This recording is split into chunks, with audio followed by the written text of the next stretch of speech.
Sounds and smells of the woods enveloped us. A walk through the forest gives a sense of peace that few other things can, isn't it?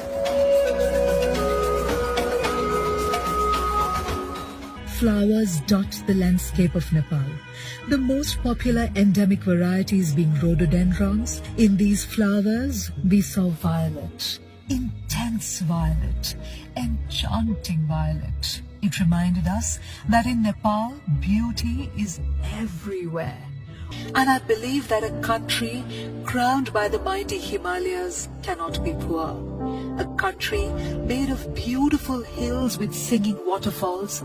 A country crisscrossed by life-giving rivers. And a country of passion, flow, gratitude, peace, possibility, beauty and the right perception.